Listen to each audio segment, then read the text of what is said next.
जय श्री कृष्णा मित्रों, मेरी कहानियों को इतना प्यार देने के लिए तहे दिल से आपका शुक्रिया। आप यूं ही साथ देते रहिए और यूं ही एहसासों के सिलसिले चलते रहेंगे। मित्रों, प्लीज़ चैनल को सब्सक्राइब जरूर कर लें ताकि आपको आगे की नोटिफिकेशन मिलते रहे और लाइक और शेयर भी। धन्यवाद। अब आगे। दूध और पराठे दोनों चीज़। इतना नहीं खा पाऊंगी मैं मिश्रा जी। इतना कौन खाता है? नॉर्मल इंसान नहीं खाता है, पर वह इंसान जिसने 2-3 महीने से ठीक से खाना नहीं खाया तो उसकी भरपाई करने के लिए इतना खाना पड़ता है। सौरभ ने आंखें दिखाई तो मेघना खाना शुरू हो गई, पर एक पराठा खाने के बाद उसने रोक दिया।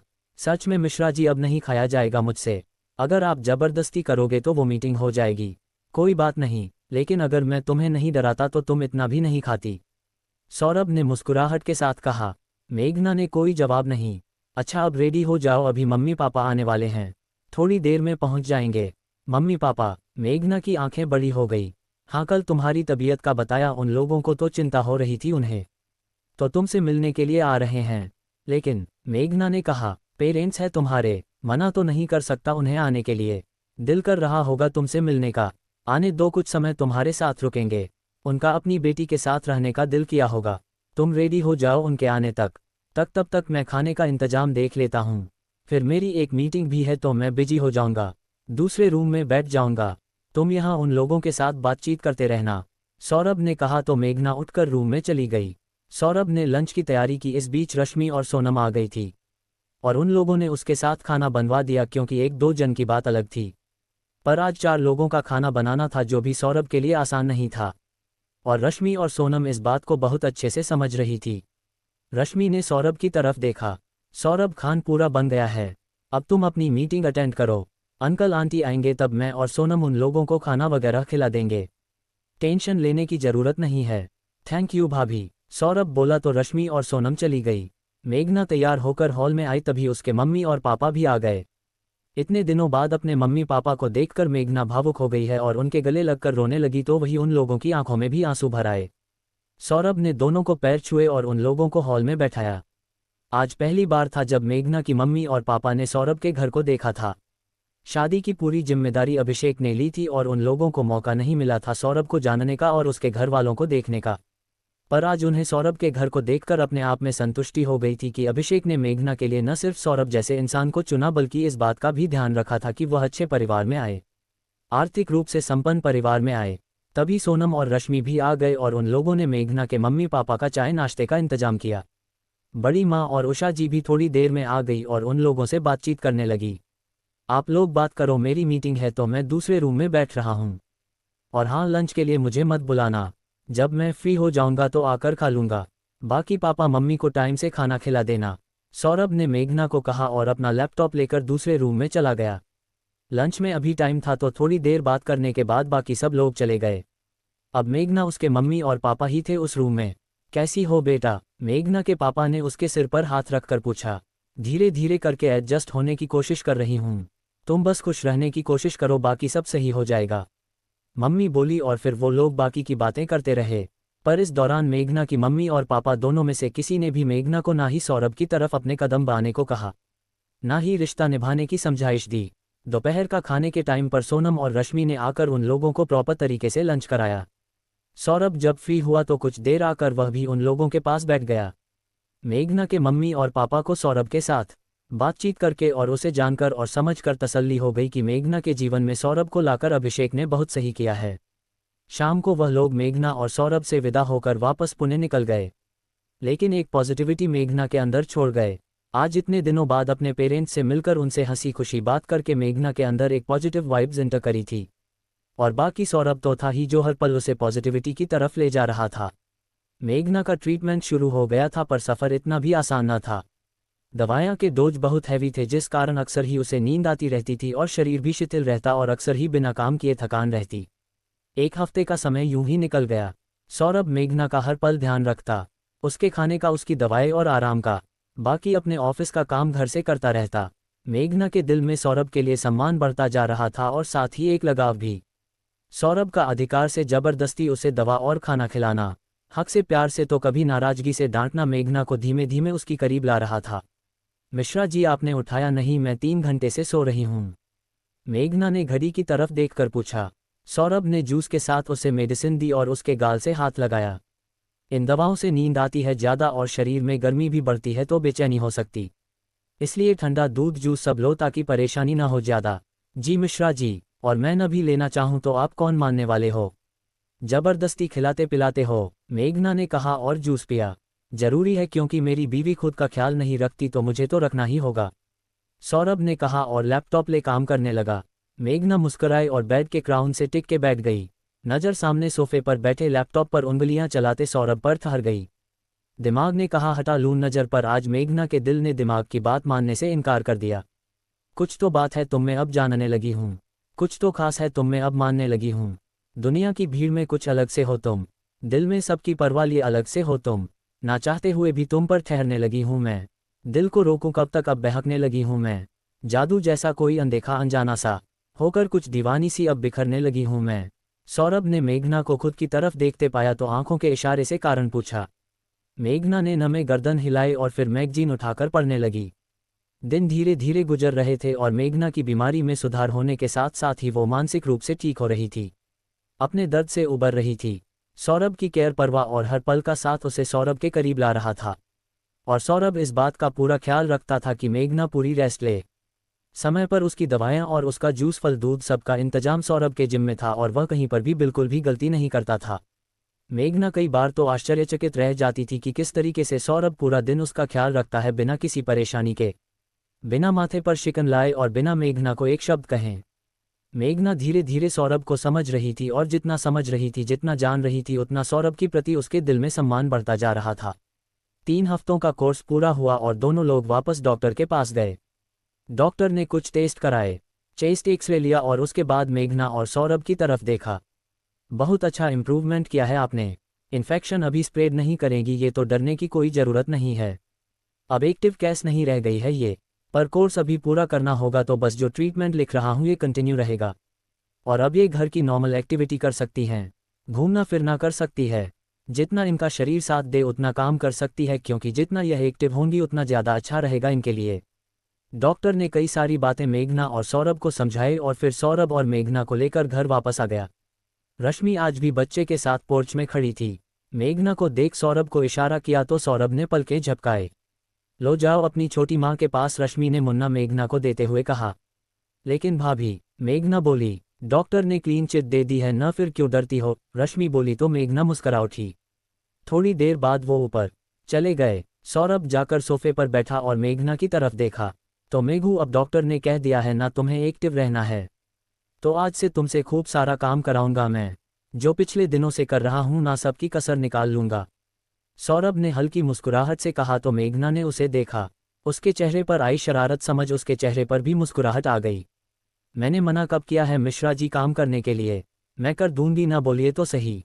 तो फिर अभी से शुरू हो जाओ, अपने लिए जूस निकालो और मेरे लिए एक अच्छी सी चाय, इतने दिन हो गए तुम्हारे हाथ की चाय को मिस कर रहा हूं मैं सौरभ ने कहा तो मेघना हल्की मुस्कुराहट के साथ किचन की तरफ बढ़ गई। थोड़ी देर में अपने लिए जूस और सौरभ के लिए चाय लेकर हॉल में वापस आ गई। मिश्रा जी आप चाहो तो कल से ज्वाइन कर लो। नहीं, अभी ज्वाइन नहीं कर रहा हूँ, अभी सिर्फ 3 हफ्ते हुए हैं और मैंने 1.5 महीने के लिए वर्क फ्रॉम होम लिया है, अभी कुछ दिनों और घर से ही करूँगा। मैं नहीं चाहता कि मेरे ऑफिस जाते ही तुम लापरवाही शुरू कर दो और जितना इम्प्रूवमेंट हुआ है वह सब बेकार हो जाए।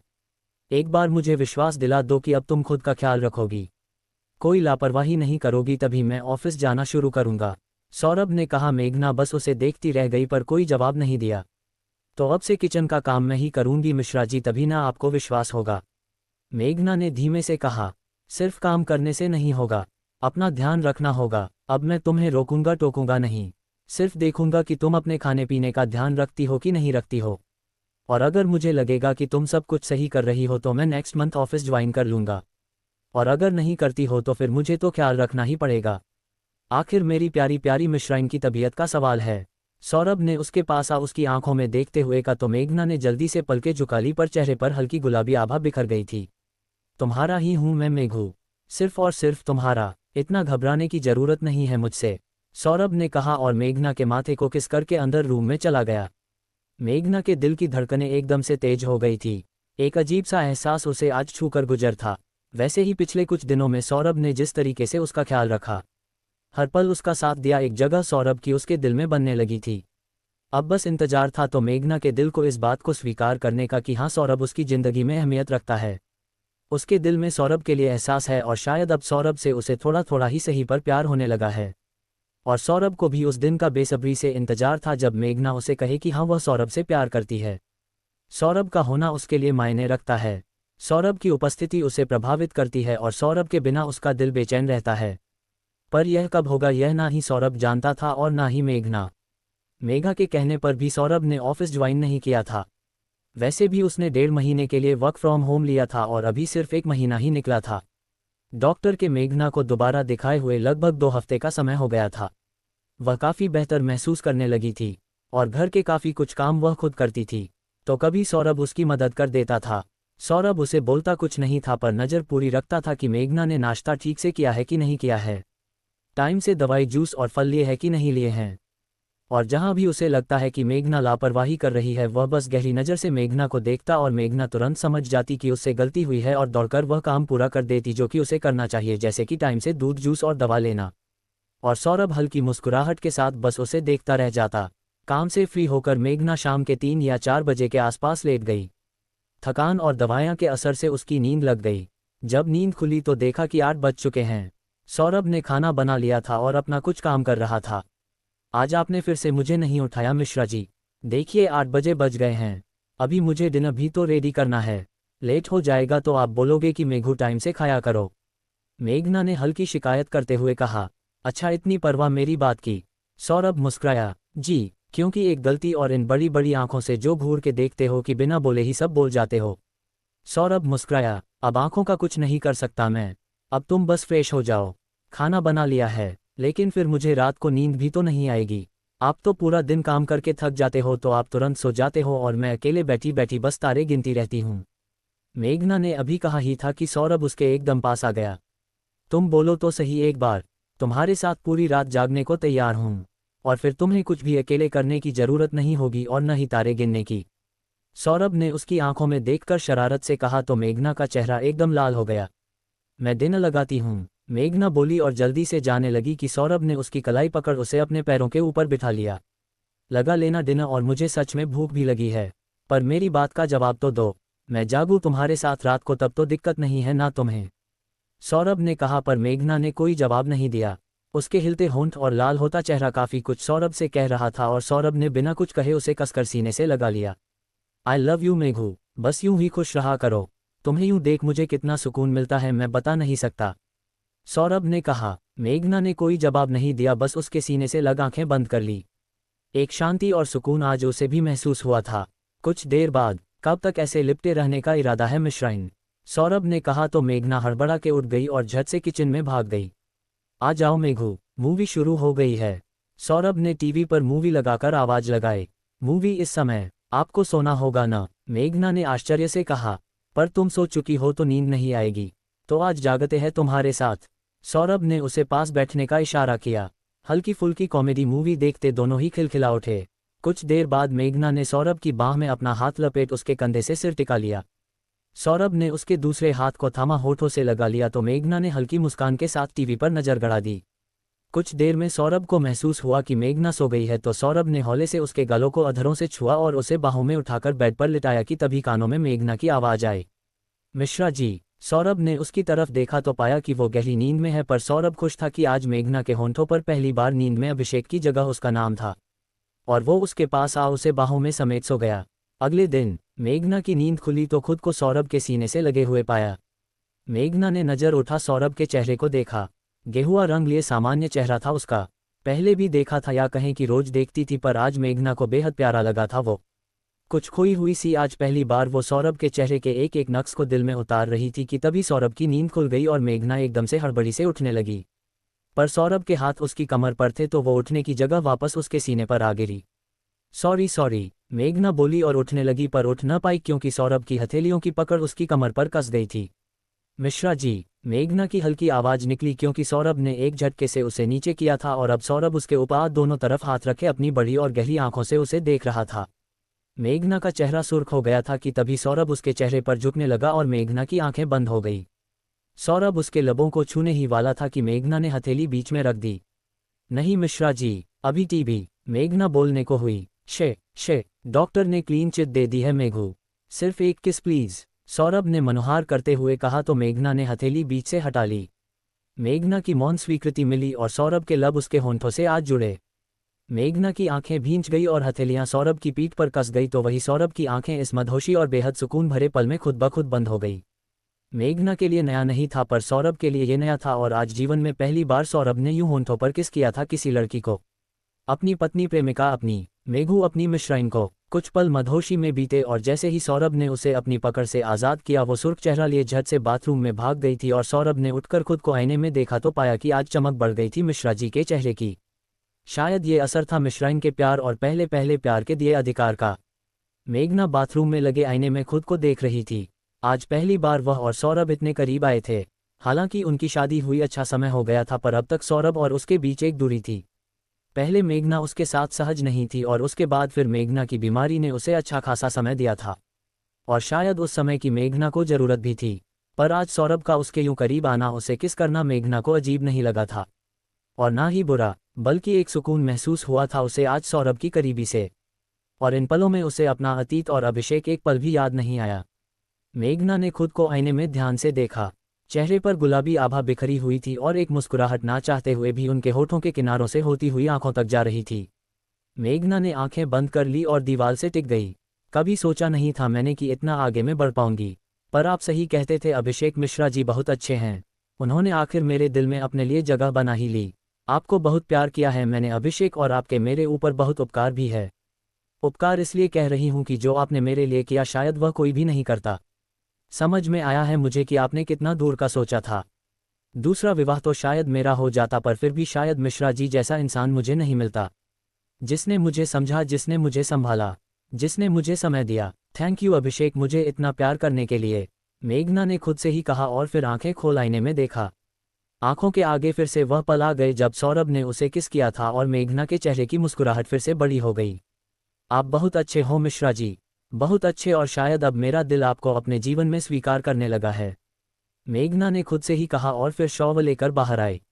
अब सौरभ रूम में दिखाई नहीं दिया तो मेघना ने रात की सांस ली और आईने के सामने आकर खड़ी हो गई। बार बार आंखों के आगे सौरभ का शरारत भरा चेहरा और गहरी आंखें आ रही थी और अब तक महसूस हो रहा था उसे अपने होठों पर सौरभ के लबों का स्पर्श और चेहरे की मुस्कुराहट बढ़ती ही जा रही थी कि तभी सौरभ ने पीछे से उसको बाहों में समेट लिया और उसके कंधे पर अपना चेहरा टिका लिया। मेघना के जिस्म को सौरभ का यूं करीब आना झंकृत कर गया और उसने नजर उठा, सामने देखा तो सौरभ उसे ही देख रहा था। मेघना की पलकें तुरंत झुक गई और गालों पर सुर्खी बढ़ने लगी। थैंक यू मेघू, तभी सौरभ की आवाज़ उसके कानों में पड़ी। थैंक यू मुझ पर विश्वास करने के लिए, मेरा साथ देने के लिए, सौरभ ने कहा तो मेघना ने नासमझी से उसकी तरह देखा। अगर तुम विश्वास नहीं करती और मेरे साथ नहीं रहती, जिद करती अपने पापा के घर जाने की, तो मैं शायद तुम्हें ठीक नहीं कर पाता। तुमने मुझ पर विश्वास जताया इसलिए तुम मेरे पास रुकी और अब तुम धीमे धीमे तुम ठीक हो रही हो। इस बात की मुझे बहुत खुशी है, मेघना मुस्करा उठी। दूसरा थैंक यू मेरी जिंदगी में शामिल होने के लिए, मेरे इस घर को घर बनाने के लिए, मेरी लाइफ में खुशियां लाने के लिए। तुम मेरी जिंदगी की खुशियां हो मेघू, मेरा परिवार। तुम्हें देखता हूं तो स्ट्रेस हो तब भी दिल खुश हो जाता है, चाहे कितना भी टेंशन हो तुम्हारी एक मुस्कान पर सब खत्म हो जाता है, सौरभ ने आगे कहा। मेघना ने कोई जवाब नहीं दिया। थैंक यू मुझे खुद पर थोड़ा सा ही सही पर हक देने के लिए, सौरभ ने उसके गाल से अपना गाल सटाकर हल्के से रब करते हुए कहा। मेघना ने एक नज़र उसे देखा और फिर से पलकें झुका ली। कुछ बोलोगी नहीं, सौरभ ने धीमे से कहा। नहीं, कुछ ज़्यादा नहीं, बस इतना ही कि थैंक यू मुझे इतना प्यार करने के लिए और मुझे समझने के लिए, मेघना ने हल्की आवाज़ से कहा। अगले महीने सिंगापुर जाने का प्लान बना लूँ, वो जो ऑफिस से हनीमून पैकेज मिला है। जी, मेघना बोली तो सौरभ की स्माइल बड़ी हो गई। तभी सौरभ की नज़र सोफे पर गई जहां पर उसकी निकाली हुई साड़ी आज भी वैसे ही रखी थी और मेघना ने दूसरी साड़ी पहनी थी। अच्छा, तुम्हें पुणे जाने का मन हो तो मैं तुम्हें छोड़कर आ सकता हूँ, सौरभ ने अचानक से कहा तो मेघना ने नासमझी से उसे देखा। वैसे तो हर हस्बैंड की तरह मैं भी चाहता हूँ कि तुम सदा मेरे साथ रहो, पर तुम्हारा मन था ना, और अब मुझे विश्वास है कि तुम अपना पूरा ख्याल रखोगी, सौरभ ने कहा तो मेघना ने पलटकर उसकी तरफ देखा। क्या हुआ, अभी नहीं जाना मुझे, अब कुछ दिनों बाद जाऊंगी। अब आपको विश्वास है ना कि मैं अपना ख्याल रखूंगी, तो आप अपने काम का लॉस मत कीजिए, आप अपना काम शुरू कर दीजिए, पर मैं ऑफिस शुरू कर दूंगा फिर तुम घर में अकेले हो जाओगी। बोर हो जाओगी, और मैं नहीं चाहता कि तुम अकेली हो और फिर से दुखी हो, परेशान हो या पुरानी बातों और यादों में उलझो। नहीं, मैं परेशान नहीं होऊंगी। मैं खुद को इंगेज रखूंगी, काम करने में बिजी रहूंगी। आप टेंशन मत लीजिए। कल सुना मैंने बॉस गुस्सा कर रहे थे। उद्धरण चिन्ह। लेकिन और अभी मुझे वाकई में पुणे जाने का मन नहीं है। जब आप फ्री होंगे तब हम दोनों साथ चलेंगे। मम्मी पापा भी एक छोटा प्रोग्राम रखना चाह रहे हैं आपको घर परिवार और रिश्तेदारों से मिलाने को। ठीक है, तो फिर मैं कुछ सोचता हूँ, सौरभ ने कहा और उससे दूर होकर सोफे पर से वह साड़ी उठाकर कबर्ड में रख दी। मेघना बस उसे देखती रही, कुछ कहा नहीं। और अगले दिन से सौरभ ने वह साड़ी निकालना बंद कर दी क्योंकि उसे लगा कि मेघना वह साड़ी अब कभी नहीं पहनेंगी। शायद उसे पसंद नहीं और वो उसकी इच्छा के विरुद्ध कुछ नहीं करना चाहता था। क्रमशः डॉक्टर शैलजा श्रीवास्तव।